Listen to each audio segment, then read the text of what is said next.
Hi guys, good morning. May bago pala tayong project ngayon.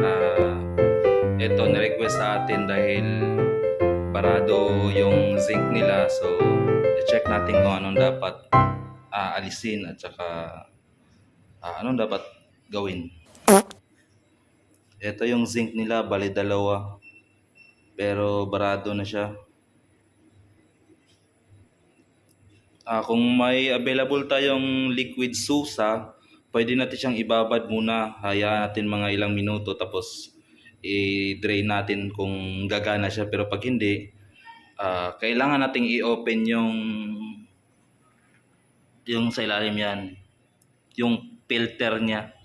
Baka marami ng dumi. So yan, bubuksan natin yan. Tapos flush natin, sarado natin ulit tapos i-flush natin. So yun.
O ayan guys, natanggal na natin yung bara, naayos na natin, tapos nilagyan natin ng teflon ulit para wala na siyang leak.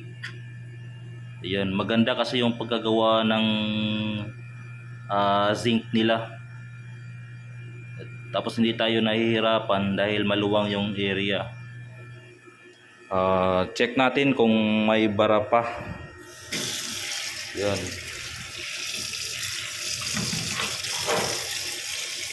Ayan, wala na. Dumiretso na yung tubig. Yan yung patunay na wala na siyang bara. Sa kabila naman.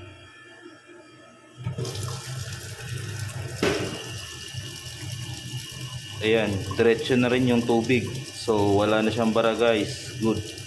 Ayos. Isang malaking thumbs up. Sa ibaba naman, kitang-kita natin wala na siyang tulo. Yun. Wala nang tulo guys.